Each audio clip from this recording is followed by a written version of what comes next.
Good morning, brethren and friends. Turn our Bibles into Acts 13, verses 1 to 12. Again, Acts 13, verses 1 to 12. And while you are turning to our passage this morning, last January of 2026, in the city's church of St. Paul, Minnesota, as they were celebrating the Lord's Day, gathered to worship God in their local church, they thought that it would be just another normal Sunday until unfamiliar people began rushing in and interrupting their service. They had boards and cards that spoke against or about their animosity towards the Immigration and Customs Enforcement, or ICE, because the pastor there is supposedly part of that organization. And they spoke threats, they spoke hatred, they disturbed peace, and they disturbed their religious freedom. And this is something outrageous because people are being drawn into the Word of God and they celebrate that Word in the Lord's Day. But here's the people interrupting them with their duties, interrupting them in receiving Christ, from receiving Christ. And that interruption happens because the world hates gospel. The world hates the Christ of the gospel. And since they hate Christ, they will hinder anyone to go near Him and draw them away from the faith. And just like what happened in our passage today, Paul and Barnabas were called to preach the gospel from the church of Antioch into the island of Cyprus. But opposition against it is always present. The title of my sermon is The Mission on Cyprus, because our chapter today, or the first part of chapter 13, is focused on what the Lord appointed to that specific location in the rise of the early church.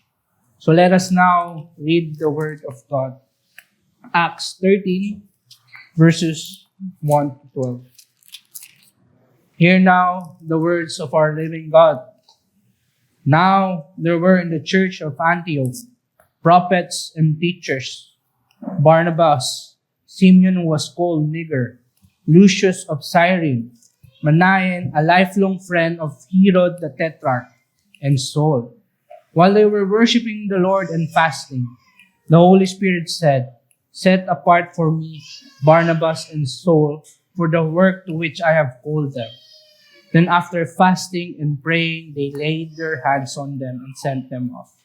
So being sent out by the Holy Spirit, they went down to Seleucia, and from there they sailed to Cyprus.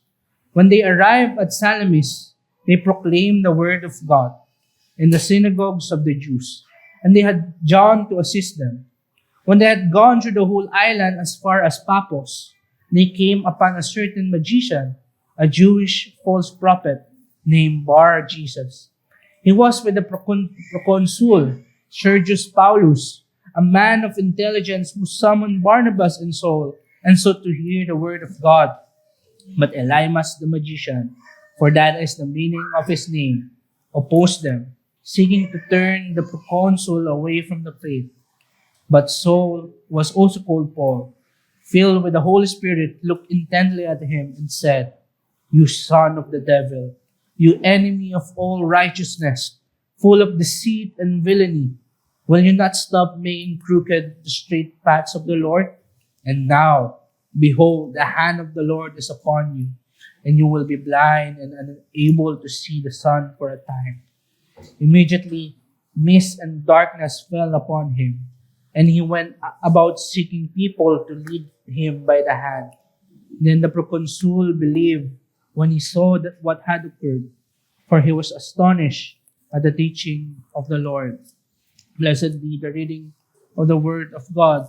And like the rain of the soil, the word of God does not come out and go back to him empty, but it will accomplish his purposes. Let us pray. Heavenly Father, Lord, we praise you for your word. Truly, Lord, you are good and you empower people for your mission, Lord. And it is good for us to proclaim the gospel because it is our salvation. And many here are lost, Lord. So you use people like us. You use men for the proclamation of your word, for you to reveal your Son to the world. Father, I pray that as we respond to your call, Lord, may we depend on the Holy Spirit. Because surely you are the one who empowers us and strengthens us. You give us wisdom, Panginoon, in sharing the word. And Father, I pray, Lord, na in times of opposition, Lord, may we be faithful in your word. And may you help us, Lord, not to be an hindrance in sharing the word, Lord. But Father, may you help us to be faithful witnesses of Christ. We lift this up to you, Lord. In Jesus' name we pray. Amen. Thanks, Deacon. The book of Acts started with the commission of Jesus to the disciples that they will be witnesses over to the land of Jerusalem, Judea, Samaria, and over the ends of earth. And they will be given the Spirit to help and guide them, for them to be faithful witnesses of God. And they will be witnesses to what they had seen that was revealed during the earthly ministry of Christ. Because Christ showed miracles and signs. He healed lepers. He gave vision to the blind. And he also resurrected someone from the dead.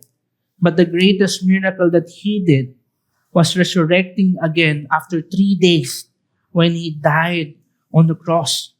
And they needed to teach these things, that Jesus is the promised one of God, that Jesus is the Messiah, because here is the message that saves, that Christ is the one promised even from the Old Testament, that He is the Savior of the world. And when the Lord said He is the salvation of the world, is not speaking about the salvation of Jewish people only. But the Lord intended, even in the old times, in the ancient times, that the Gentiles, those who did not came out from the lines of Abraham, will also be saved by the merits and the person of Jesus Christ. And nagkaroon tayo ng glimpse nun. We have here the eunuch that Philip encountered. Philip taught him about Christ in Isaiah and he baptized him. Then we have here Peter when he met Cornelius and his household. Cornelius was a Gentile and his household is a Gentile household. So when he preached about Christ, the centurion was saved and all his household was saved.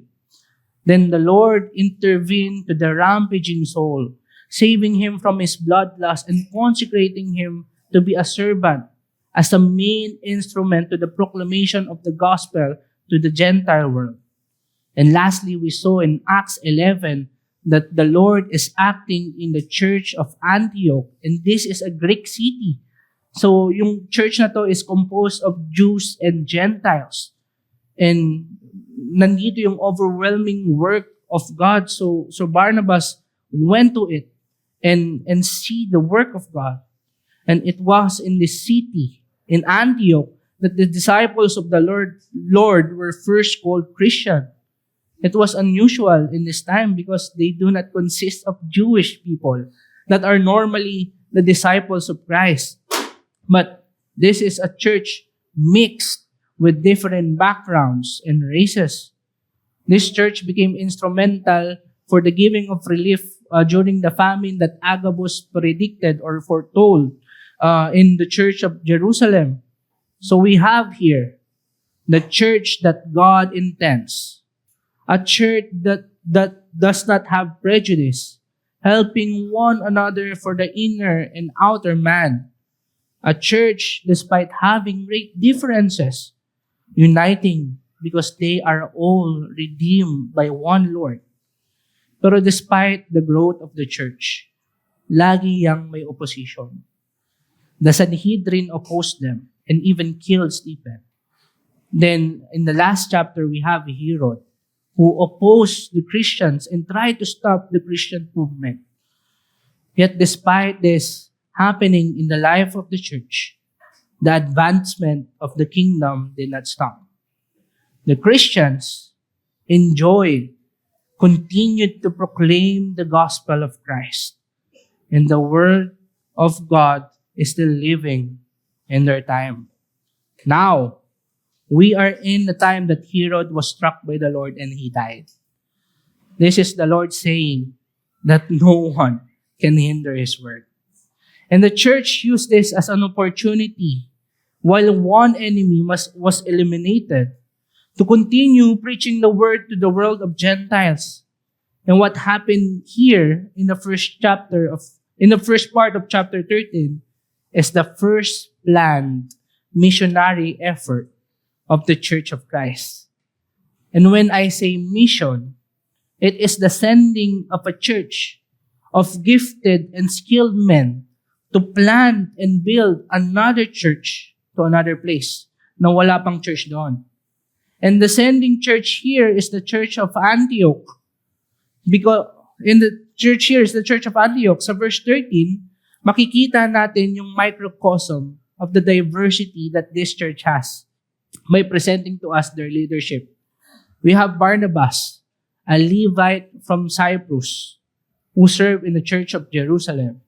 Then we have Simeon here, who was called Niger, because it was implied that he had a dark complexion. Then Lucius was from Cyrene also, a city from North Africa. So he was supposedly someone from Ethiopian descent. Then this is the most interesting guy out of the 5. We have here Manaen. He was described as a lifelong friend of Herod the Tetrarch. So Herod here is Herod Antipas, who beheaded John the Baptist and subjected Christ into trial. And makikita natin na Manaen left a life of luxury, a life of royalty, and joined the Church of Christ. Then after that, we have Saul, the former persecutor of the church who was saved by God. This is a colorful church, a colorful leadership of the Church of Antioch. And they were said to be teachers and prophets. So prophets in this time, because wala pa yung canon ng scripture, ay nasa transitory period pa sila from the Old Testament into New. So yung mga prophets, they are someone who are called by God to communicate His special revelation to the people, usually to foretold events that will happen. And teachers are those who explain the Old Testament scripture and interpret it to the people. And since Christ modeled it for them, they now explain it in the light of the messianic appearance of Jesus. And with the Holy Spirit instruction, they sent Barnabas and Saul and Paul for missionary work to the Gentiles. And technically, it is not them who sent the 2. It is the initiation of the third person of the Trinity and used the Church of Antioch to send the 2 teachers and prophets. But just like what the church is experiencing in their growth, there is always someone who opposed their message. Herod died. Herod Agrippa died. But there was a Jew challenger. And that was Elymas. The important thing we need to note in this passage is the initiation and the appointment is not really the work of man, but it is from God. It is Him who calls men for the work of ministry. It is Him who calls them from the world and into heavenly labor. It is He who appoints where they will go. But He is also responsible for their strength and wisdom. So the duty of the ministers, the duty of the people who will be sent is to trust Him as they obey God. But as they labor for the word, opposition will always be there and will always appear even in our time. But they draw the people from the faith sometimes by direct opposition, but oftentimes by deceitfully twisting the word. So my message for this morning is the Holy Spirit grants skills and opportunities to share the gospel that no one can hinder. The third person of the Trinity will always equip the people by the preaching of His word. He will always empower the people, and He will always give opportunities to proclaim Christ. And even though the people will try to oppose that, no one can stop the proclamation of the word. We will dissect our passage into 2 points. The first one is the gifted men of the gospel. How did the Holy Spirit call Paul and Barnabas for the ministry? And the second one is the hindrance of the gospel. How did Elymas try to draw someone away from the faith, thus trying to hinder him to receive Christ? Let us now consider my first point, the gifted men of the gospel. Barnabas and Paul were set apart by the Holy Spirit. And during this chapter, they were currently ministering and serving in the church of Antioch. Barnabas was first sent in chapter 11. Then he sought the help of Paul to help him teach the Christians residing in the city. And when they came back from giving relief to the church of Jerusalem, they involved themselves in the life of the church. Makikita natin sa chapter na ito ang karakteristik ng isang church existing in this time. So before the instruction of the Holy Spirit, it was said that the teachers and the prophets were worshiping God. And their worship consisted of reading the scripture, meditating on God's word, and in prayer. And fasting is done at this time to supplement prayer. Fasting is the intentional and temporary abstention from food to amplify spiritual need. I like what R. Kent Hughes said in his commentary on this book. He said, and I quote, "Fasting is always a mark of deep spiritual concern, indicating that a person is willing to set aside the normal demands of life in order to concentrate for a time on what God wants." So they were doing it and they were praying. Maybe because they are seeking the help of God to know what to do after the death of Herod.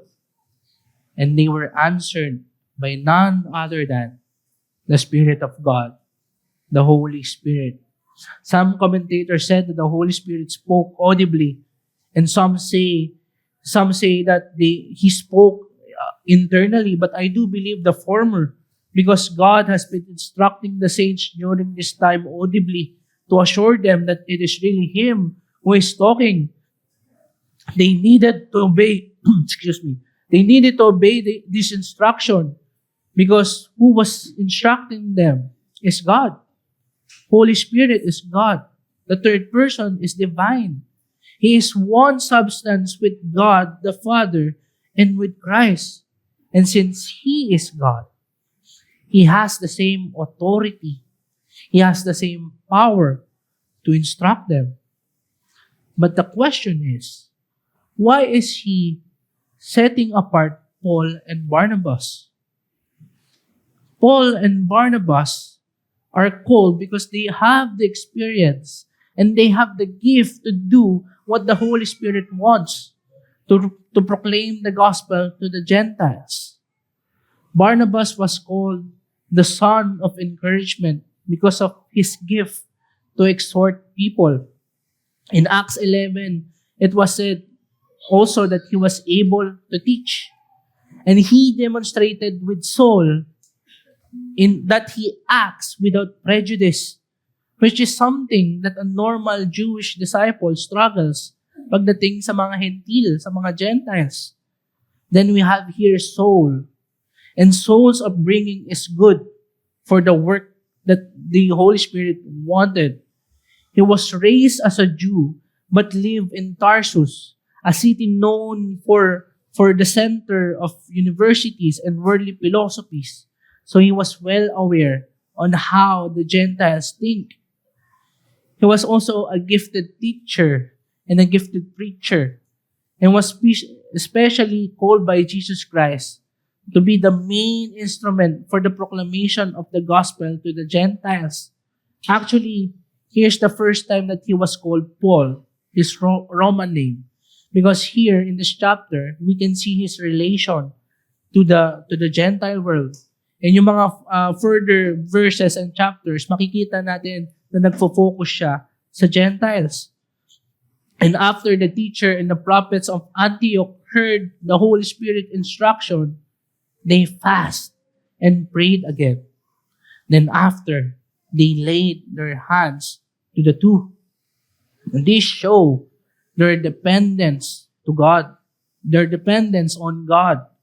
They did this not because they do not trust the instruction of Holy Spirit, or they do not trust the decision of God to set apart Paul and Barnabas, but they did this so that God will make their way prosper, to make their work prosper for His kingdom. And maybe they are praying also that the hearts of the Gentiles will be prepared to receive the word, because they had seen what God did to the hearts of the people, like Cornelius and Paul. So they are trusting that same power that saves. And the laying of hands is their consecration.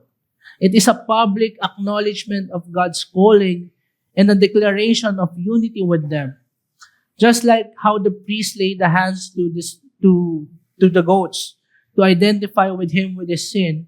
Now, ang ginagawa ng mga elders is they identify themselves with those they will send to say that they are one with them in Christ. And how did they obey? They set forth towards Cyprus, to Seleucia, to the port of Antioch, into Salamis, and then to Paphos. The two proclaimed the gospel to the Jews first, then to the Gentiles. And it was said in verse 6 that they proclaimed the gospel to the whole island, from the east coast of Salamis to the other end coast of Paphos. Yung layo dito, it was said to be 90 miles apart. So para siyang Manila to Lucena City. Ganon kalayo. And imagine niyo, every stop na pupuntahan nila, they proclaim the gospel of Christ. And Luke was not explicit kung ano yung naging resulta ng pagproklama nila sa buong island. But I believe it was fruitful because it caught the attention of the proconsul, to Sergius Paulus, who is governing the island of Cyprus. Pero ano ba yung makukuha natin sa mission nila Paul and Barnabas? Well, firstly, it is the Holy Spirit who appoints not only the men, but also the place where they will go.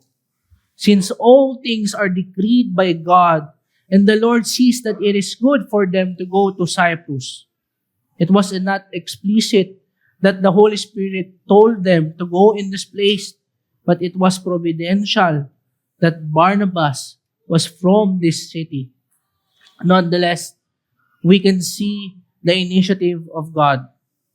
He is always the one who initiates, because without Him, Paul and Barnabas will not be sent.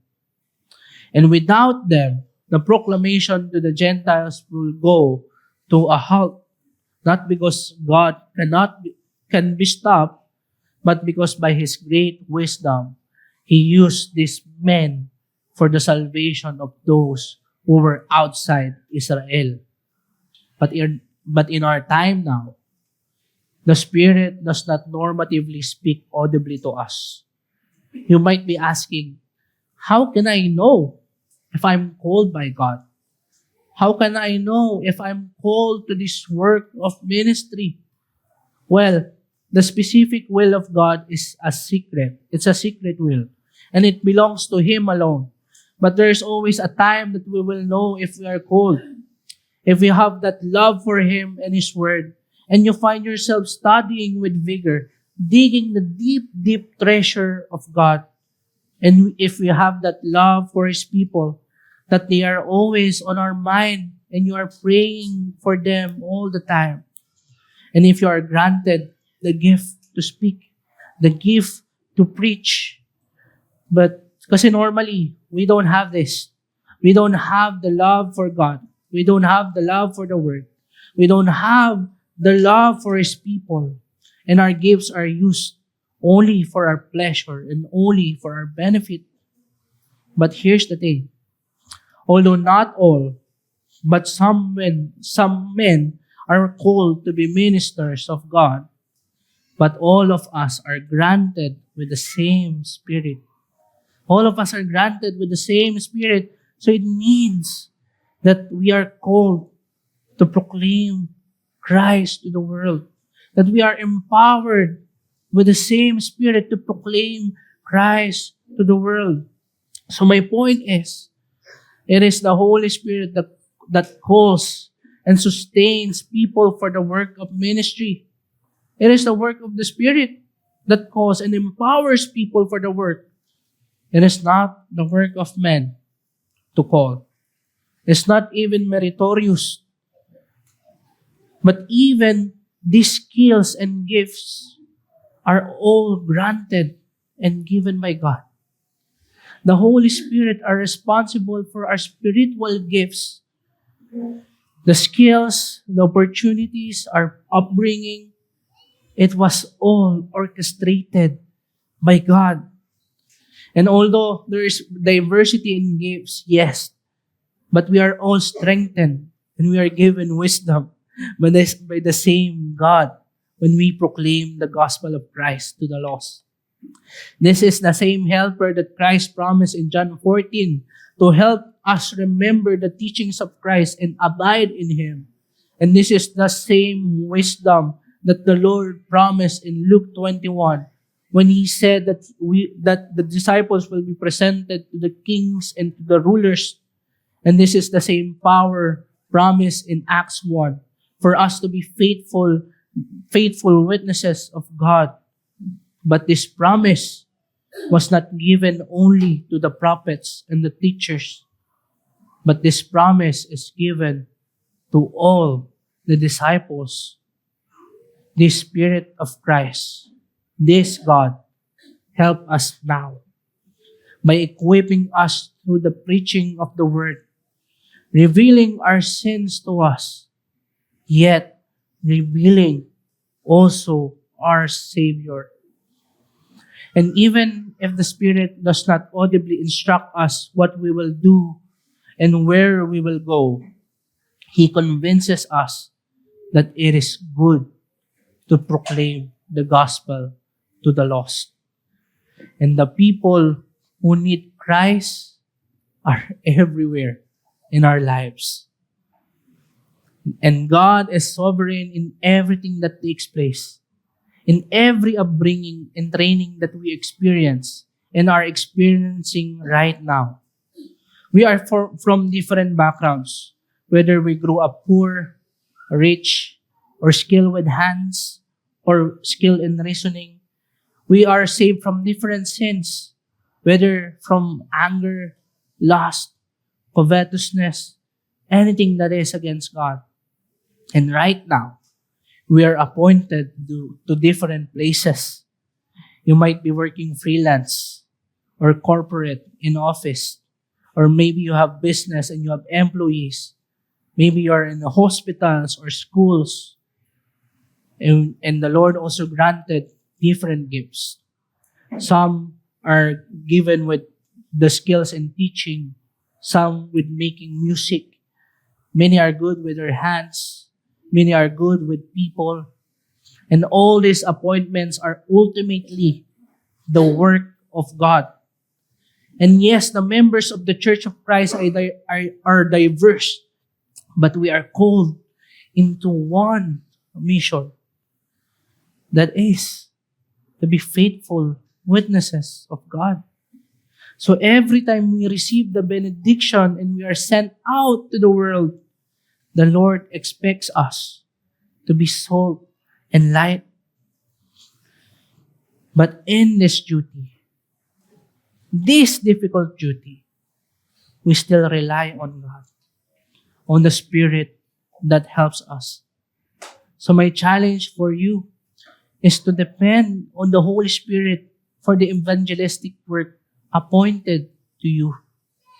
To depend on God, on the Holy Spirit for the evangelistic work appointed to you. If you have been gifted by God to speak, and you are a man, and the people have been noticing and encouraging you to preach, then use your gifts for the benefit of the church.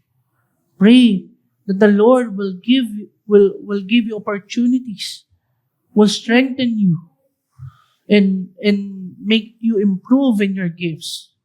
And also, you might pray. You might also pray that you may be used for planting a church. And if you are a woman but you have a gift to teach, then the Lord can use you for the younger woman, for you to teach the younger woman. If you are a husband, you are appointed by God to teach your wife.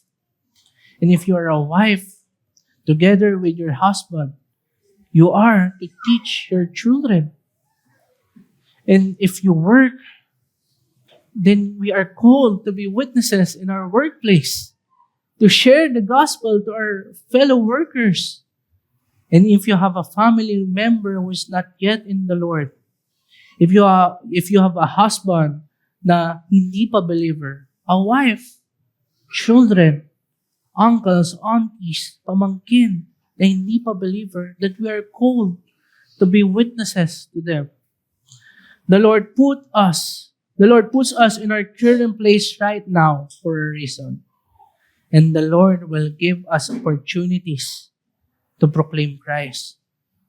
The same way He gave opportunity to Paul and Barnabas when Sergius Paulus invited them.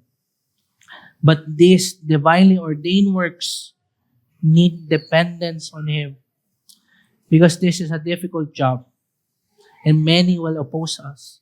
So we need that divine strength of God. So we need to trust Him and depend on Him. But the problem of sin is, we usually do not depend on God. Paano ito nagmamanifest? We don't pray much. When is the last time you prayed for someone to be saved? For the Lord to give you an opportunity to share the gospel. When is the last time you asked for strength to witness to the people? It is either we don't care about the salvation of the people, or because you trust to yourself too much. That's why we don't pray. And when we don't care about the salvation of people, it makes our hearts questionable. Because if we receive the salvation from God, we know for sure that the people around you can be saved also. And when we trust our works, it only means that it is not the power of God that we believe, but we believe in ourselves. So if you find yourself discouraged by this, may you look to Christ. He was sent out not by any mere man, but Christ was sent by God. He was sent for the salvation of sinners. He was the best preacher. He was the best. He is the best minister. And He is the message Himself. And only because of His death on the cross, we are granted with the spiritual gifts. We are granted a helper who will guide us and help us in our weaknesses. This helper will help us remember of our forgiveness and help us remember that the love of God He has for us. In weddings, there are champagne towers or champagne pyramids where they will arrange the glasses into pyramids and they pour liquid there. So para siya magkakaroon ng fountain. So every overflow nung glasses na yon ay napupunta sa mga glasses sa baba. So it is like the gospel is like God pouring His grace to us. And since that love is great, since that love is abundant, it will overflow. Our cups will overflow. And that overflow will manifest in us being faithful witnesses to the world. And the beautiful thing of it is, hindi ka nauubusan, kapatid, kaibigan. Because the grace of God has been pouring endlessly. It is eternal. Christ is the fount of every blessing, of every grace. Do you see an opportunity now to proclaim the word to the lost? Do you lack the trust in the Holy Spirit to empower you? Brethren and friends, pray and depend on God. You cannot depend on yourself because you will fail. And you cannot depend on any man because they will fail you. But only the Lord can help and strengthen you and empower you to proclaim the gospel and for you to remember that love that He has for you. And in the effort of Paul and Barnabas to preach the gospel to Cyprus, they encountered someone who opposed them by drawing someone away from the faith. So let us now consider my second point, hindrance of the gospel. Paul and Barnabas was hindered by Elymas the magician to proclaim the gospel to the proconsul. And they encountered the magician in Paphos. It is the place where the proconsul of Cyprus resides.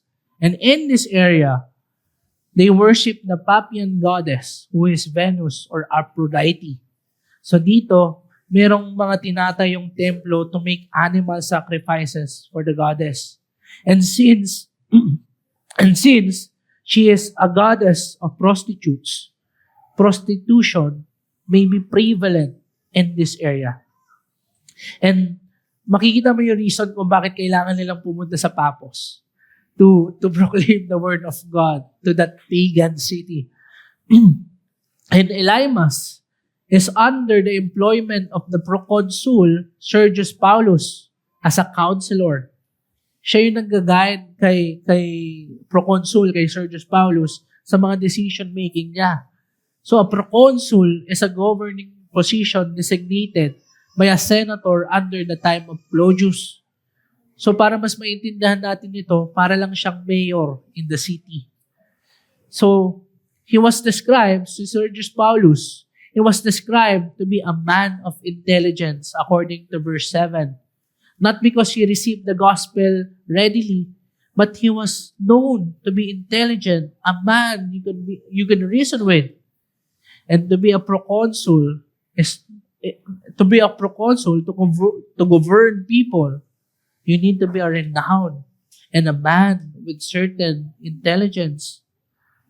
And ironic lang, because although he is an intelligent man, this proconsul was listening to the deceits of Elymas, the sorcerer. Pero sino ba itong Elymas na ito? This Elymas is also called Bar-Jesus, and it means the son of Jesus or Joshua.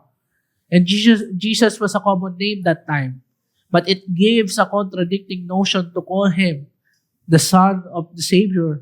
That's why it's better for him to be called Elymas or simply called sorcerer. And ito pa, Elymas was a Jewish sorcerer. And it's super weird in this time na makita mo yung Jewish and sorcerer at the same time. Because for the Jewish religion, sorcery is condemnable by death. So this Elymas was called a false prophet because as he performed great miracles, extraordinary things, he always called this from the Lord, although he is not from the Lord.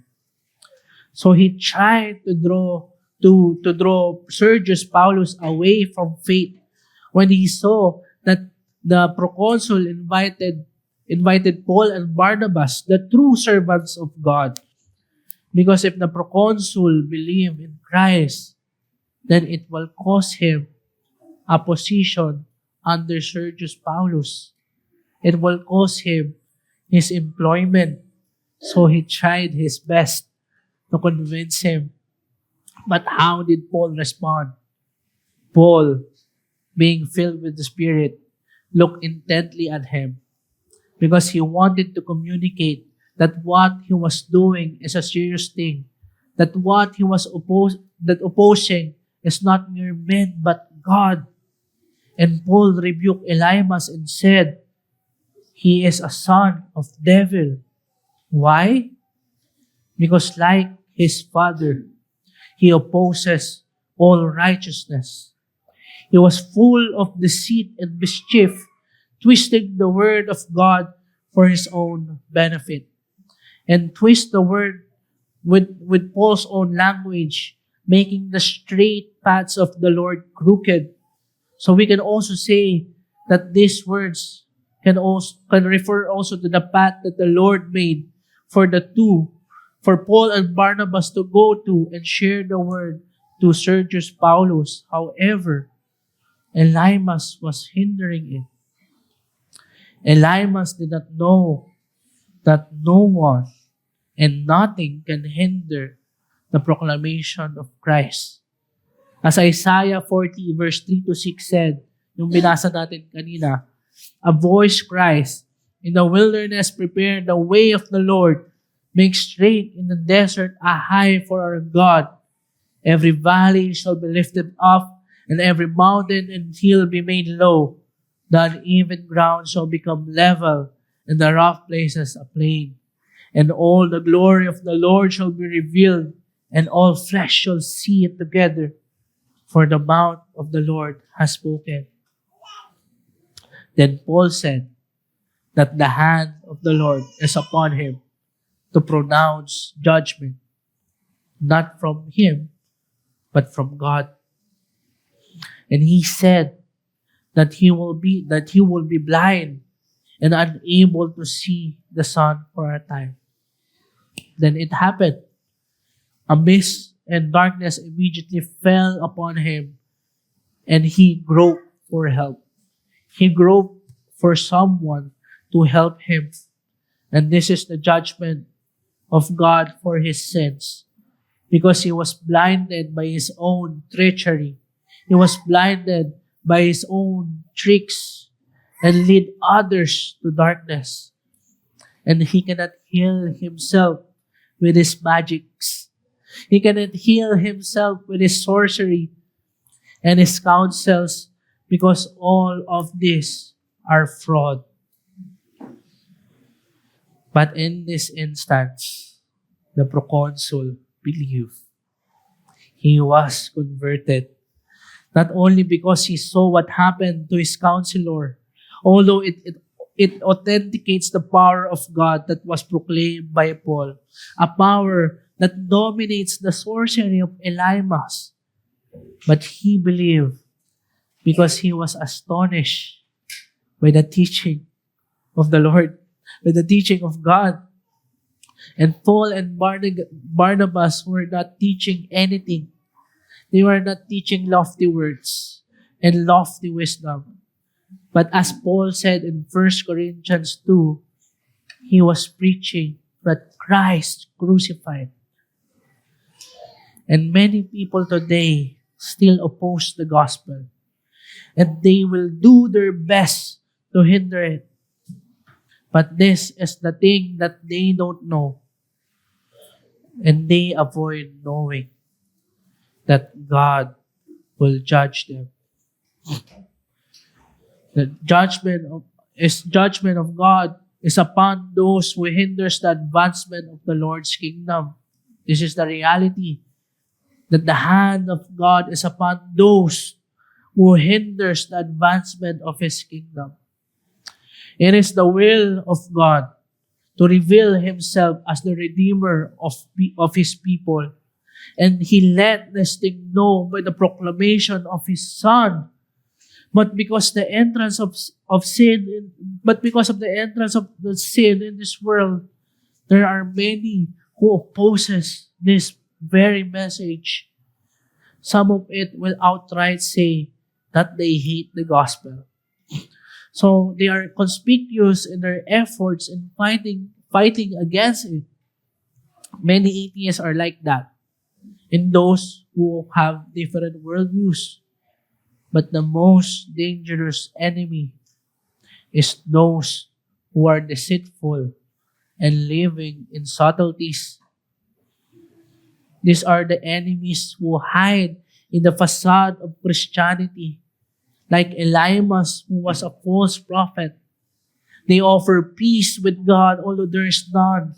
They offer wealth and health, although it is not the ultimate promise. And they are instructing practices that will grant forgiveness with God, but all of that will be in vain. These are the Roman Catholic Church. These are the Iglesia ni Cristo, the Mormons, the Jehovah's Witness, all of the churches that denied the divinity of Christ, all of the churches that deny sin and hell, and denies the salvation that can only be found in Christ. And this opposition are not only institutions, but they are also individual people who are in our life. We have friends who became hostile to us when they heard that we become Christians. They mock our faith because it is not the standard of the world. Not only friends, but our own family members. They hinder us from becoming Christians, prohibiting us to celebrate the Lord's Day because it is family day, showing your past to you because they believe that you are unsavable, that you do not deserve the Lord's forgiveness. But most of the time, the one who hinders us the most is ourselves. So for those who are here right now na hindi pa nananampalataya kay Hesus Kristo, you hinder yourself because you are living in deceit. You're living in deceit because you reject the Lord's revelation that there is God. And although you know that there is God, you reject His revelation that you sin against Him. And you are twisting the word saying that you have peace with Him, although you have none. The reason why you cannot and will not receive His word is because you hate Him. You hate His gospel. And you have enmity with Him. And since you are an enemy of God, eventually, the Lord will judge you not with a temporary blindness, but an eternal one. Yes, you will see things, but you will only see suffering. And you will not able to see the glory of God, the beauty of Christ, the eternal joy we have in Christ, because you are blinded with sin in eternity.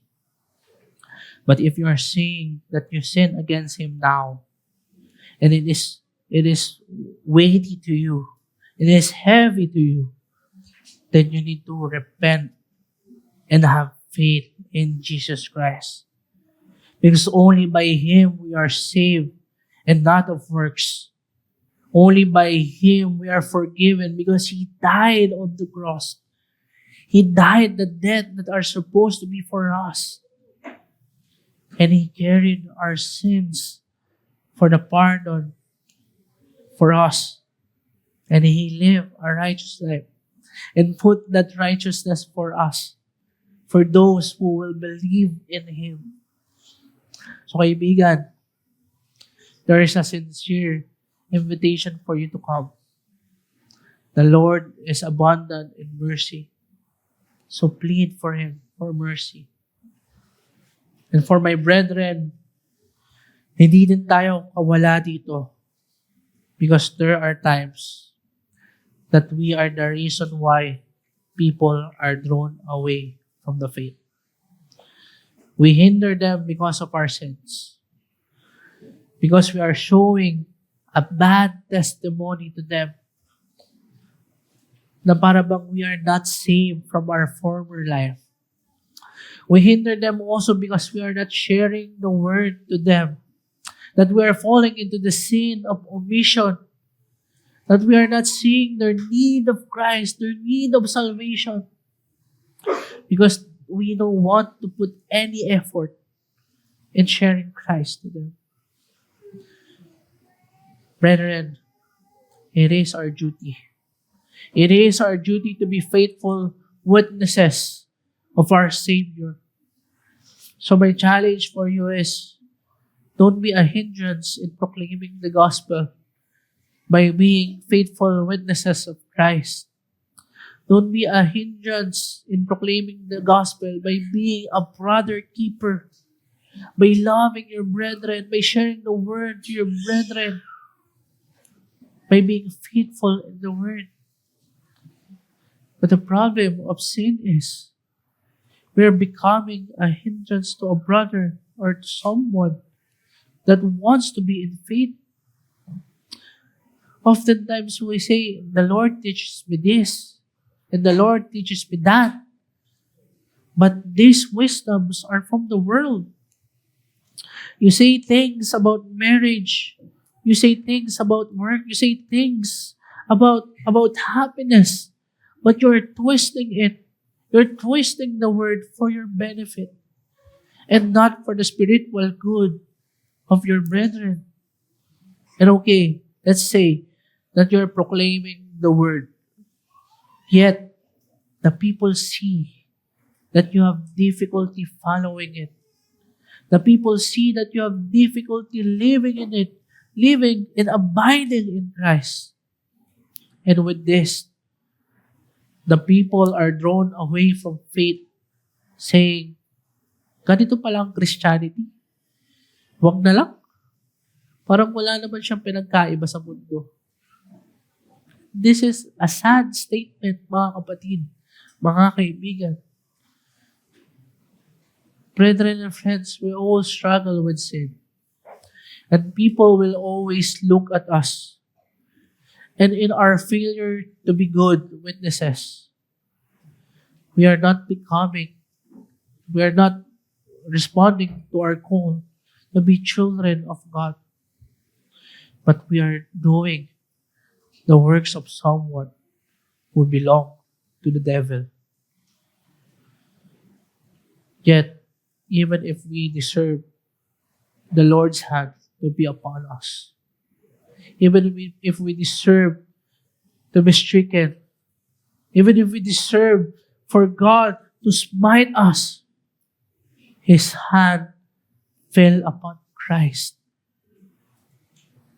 His hand fell upon our Savior. Unlike us throwing away others from the faith, Jesus became the only way to faith.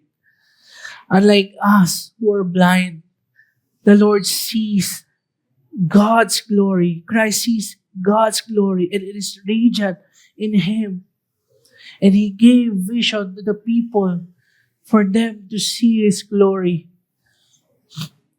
And unlike us, who sometimes are enemies of righteousness, He is righteousness Himself. And He proclaims this righteousness to the people because He knows that it is the only salvation for sinners. And when He died on the cross, He proclaims forgiveness. And He draws people to the cross for them to see their only healing. So now, we can mortify our sins and stick to the Word. To have faith in the Word and trust it with our whole heart. And when we love that Word, we will not help ourselves, but share it to others. Elias Kitch was the son of Benjamin Kitch.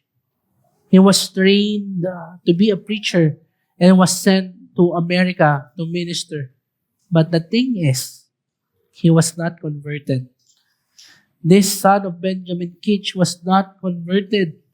He bathed in the status that he was the son of a famous preacher, but he deceived the people that he was a Christian.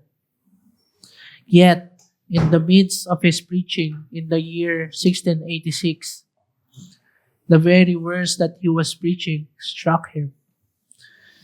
He stopped and looked at the congregation.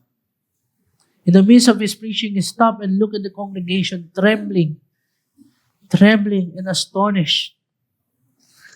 The very words that he was preaching convinced him of his sin and revealed to him his salvation. And in his tears, he said to the people that he was deceiving them. But now he sees. Then after he was guided by a pastor and was later baptized, he then became a missionary and helped people to draw them in the faith. Do you see yourself as someone who hinders people from the faith?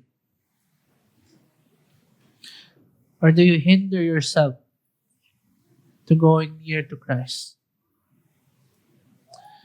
Brethren and friends, the Word of God is for you.